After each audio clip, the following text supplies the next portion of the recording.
요즘에는 참 어려운 때를 살아가고 있습니다. 가장 중요한 생명과 사랑이 파괴되어지는 것을 보게 되어지죠. 생명을 쉽게 죽이는 일들, 그리고 함부로 하는 전쟁이 계속되어지고 있습니다. 이번 주 다른 나라 뉴스 가운데 성경 본문에 자주 나오는 이집트라고 하는 그 나라에서 한 그 30대 남성이 15세 되는 소녀를 이렇게 장기를 이렇게 척출해서 그것을 동영상으로 촬영을 하고 그것을 이제 대가로 돈을 받기로 했는데 이제 한 500만 파운드인가요?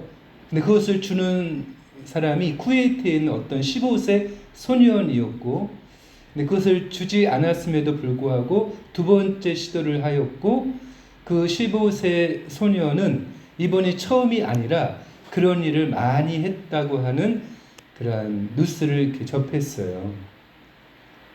그러니까 이러한 일들이 이렇게 우리가 알지 못하는 가운데 지금 벌어지고 있습니다.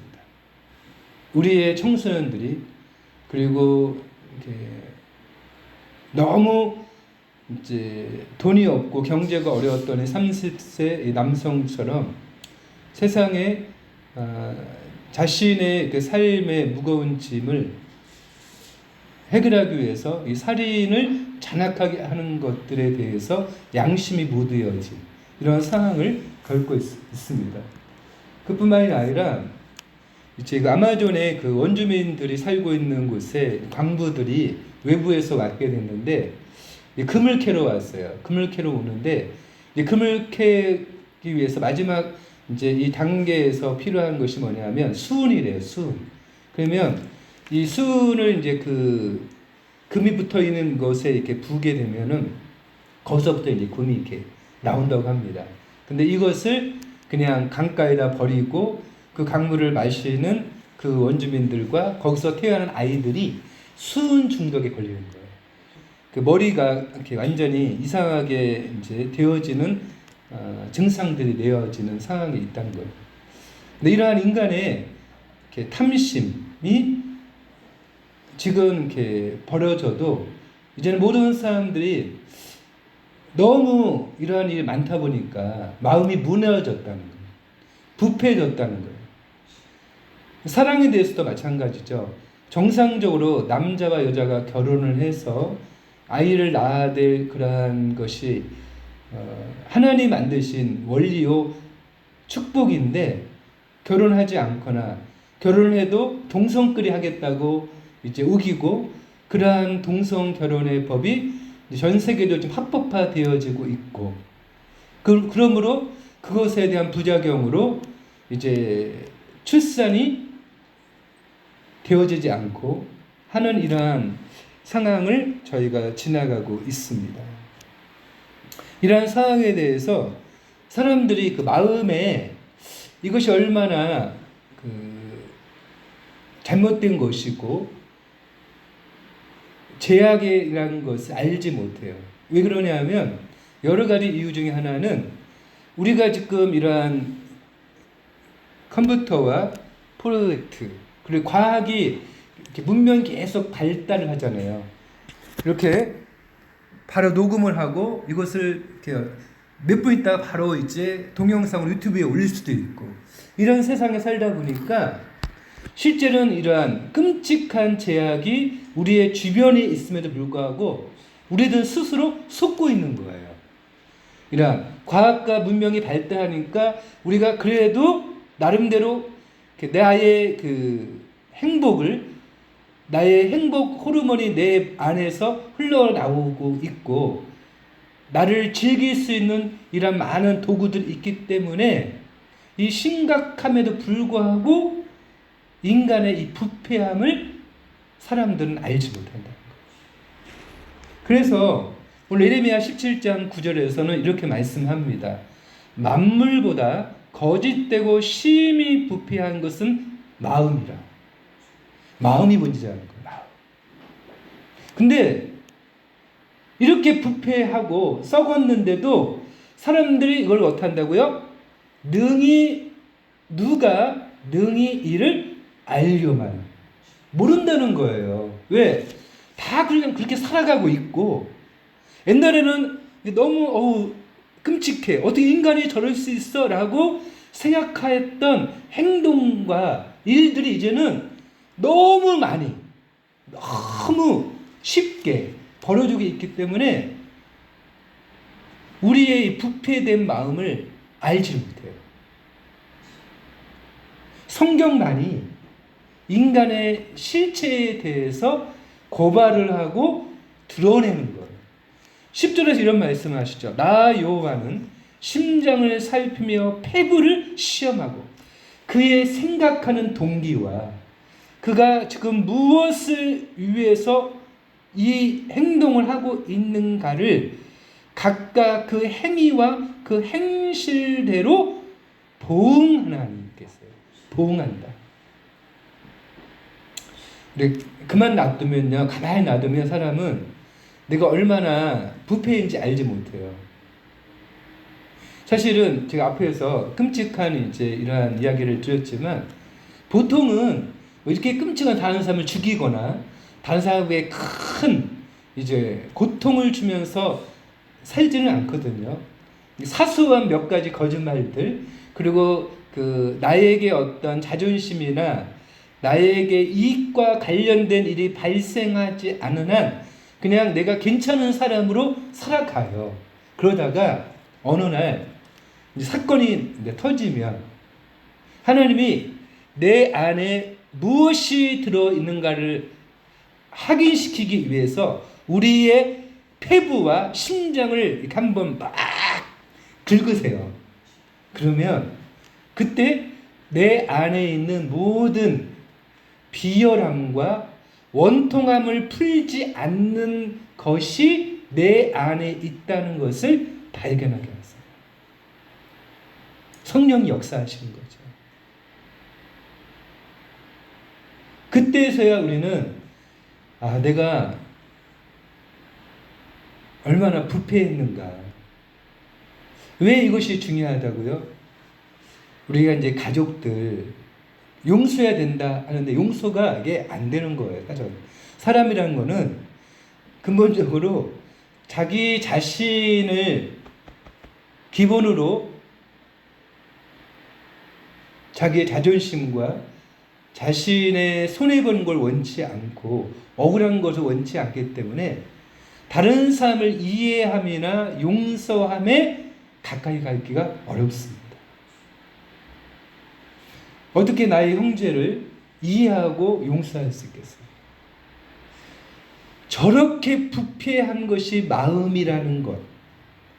저 사람들뿐만 아니라 저 신문에 가끔씩 나오는 엄청난 사건을 저지르는 저 사람들뿐만 아니라 내 안에도 이러한 부패함과 비열함과 원통함을 풀지 아니하는 것이 내 안에 깊이 숨어져 있구나. 그것을 인정하고 고백하게 될 때에 우리는 일상에서 어떠한 놀라운 일이 일어나도요, 한편으로는 놀랍지만 인간이 얼마나 부패하여 오염되어서 만물은 하나님이 만드신 이 만물 세상은 그 질서와 원리 가운데서 계속 이렇게 돌아감에도 인간이 모든 사고를 치는 원흉인 것을 우리는 하나님 앞에 고백하지 않을 수 없다는 것입니다. 그래서 우리가 다른 사람을 탓하기 전에 내 자신을 볼 수 있는 그것, 그렇지 아니하면 뭐라고 되어 있어요? 11절 불의로 치부하는 자는 자고새가 낳지 아니한 알을 품음같이 그 중년에 그것이 떠나겠고 필경은 어리석은 자가 되리라. 자기의 부패한 것을 알지 못하고 자기 자신만을 위해서 불의한 방법으로 치부하는 자, 부자가 되고자 하는 자는 자고새가 낳지 아니하면 알을 품는 것 같아서 결국 그것들이 떠나간다 이렇게 말합니다. 제가 인터넷 찾아봤는데 자고새가 성경에 한 2번 나오거든요. 이제 자고새라고 해서 찾았는데 진짜 자고새인지 모르겠어요. 이게 바위에 있는 자고새. 그래서 이 새는 이제 자기가 낳지 않은 알을 품는데요. 뻐꾸기인가요? 뭔가 그 새 있죠. 근데 어느 날 이제 애들이 크면 우리 엄마가 아니네 하고 이제 딴 데로 이제 간다는 거예요. 그러니까 내 자신의 부패함과 불의한 방식으로 다른 사람에게 고통을 주고 뭔가를 획득하고자 하는 사람은 결국에는 지금 뭔가 잘 되는 것 같아도 결국엔 그것은 다 날아갈 때가 온다. 그러면서 예레미야는 이 2가지 마음을 대조합니다. 예레미야는 요시야 13년 때부터 하나님의 말씀을 전하고요. 그리고 BC 586년 이때 예루살렘이 이제 멸망을 하거든요. 이때 그 시간을 외우는 게 굉장히 중요해요. 왜냐하면 그때를 기점으로 많은 사건들과 예수님과 관련되어지고 이제 유다가 멸망하면서 바벨론으로 끌려가거든요. 언제 586년이 어떻게 외우냐면 86이죠. 86. 팔려간다. 86이에요. 어떻게 팔려요? 586년. 86년. 586년에 팔려가는구나. 586. 자, 이렇게 외워놓으세요. 그때가 이제 라고서 예수님이 이제 한 400년 후에 거의 이제 오시거든요. 400년 후에. 근데 이때 예레미야가 하나님 말씀을 받은 거예요. 너희가 회개하고 돌이켜라. 그렇지 않으면 너희가 이 땅에서 쫓겨나서 포로가 될 거다. 그것을 예레미야에서 계속 경고하고 예언하고 또 예언해요. 앞에 16장에서 너희가 돌아올 것을 또 회복을 예언하셨거든요. 그러면서 너희가 여전히 그 하나님을 떠나고 돌이키지 아니하면 어떻게 되는가?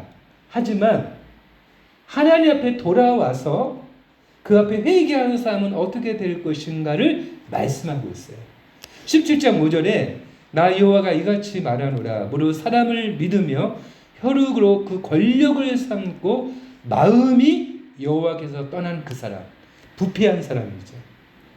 이 사람을 어떻게 말하고 있냐면 그 마음이 한편으로는 부패했는데 마치 금강석 같대요.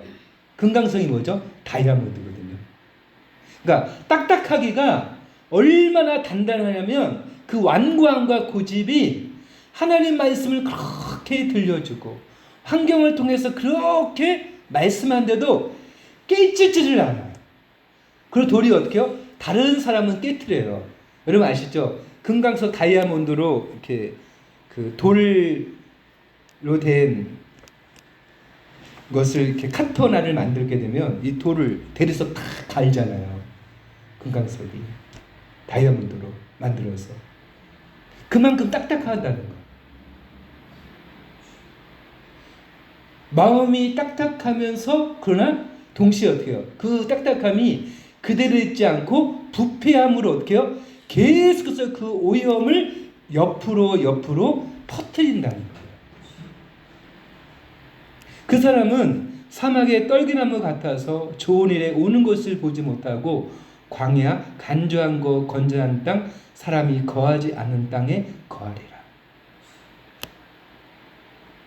그 주님이 주시는 그 내 마음에서 딱딱해지면 안 돼요. 딱딱해지면. 예수를 이렇게 잘 믿는다는 것을 저는 뭘까라고 생각할 때마다 그 마음이 평소에는 그 마음이 굉장히 정직하고 곱고 불의 앞에서 참지 못할지라도 하나님 앞에서는 언제라도 부드러울 수 있는 사람이거든요. 부드러울 수 있는 사람. 나의 고집과 완고함을 끝까지 깨지 아니하면 그 마음이 사막과 같이 될 것이다. 사람이 거하지 않는 땅이 될 것이다. 사람이 그 주변에서 떠난다는 것이죠. 떠나게 될 것이다. 사람과의 관계를 용서하고 용서받을 수 있는 것, 내 마음이 돌같이 되지 아니하는 것. 하나님 앞에 잘 이렇게 말씀을 들을 때마다 결국 우리 말씀 앞에서 나의 이 가슴을 치고 불로든지 물로든지 씻어서 정결케 되어지고 주 앞에 서는 사람, 그 사람을 뭐라 그래요? 17절 무릇 여호와를 의지하며 여호와를 의뢰하는 그 사람은 복을 받을 것이라. 그는 물가에 심기운 나무가 그 뿌리를 강변에 뻗치고 더위가 올지라도 두려워 아니하며 그 입이 청청하며 가무는 해도 걱정이 없고 결실이 그치지 아니함 같으리라. 마음이 딱딱하지 않고 그 마음이 부패한 상태로 계속 내버려 두지 않고 살아서 생명이 계속해서 움트고 싹이 나고 잎이 나고 열매를 맺도록 자신의 영혼을 살펴야 함을 말씀하고 있습니다. 자신의 부패한 마음을 발견한 후에 결국 그것을 변명하거나 합리하거나 세상 사람들은 다 그래 라고 그것을 계속해서 자기 자신을 변명하는 것으로는 이 부패한 나의 마음을 고칠 수가 없게 되어집니다. 상대방의 태도나 마음, 그 말을 비판하기보다는 지금 내 영혼과 내 주변의 사람들을 살리고 세우기를 원하시는 그 하나님 앞에서 내 자신을 드려야 됩니다. 그때 우리의 영혼이 함께 살아나게 되는 것입니다.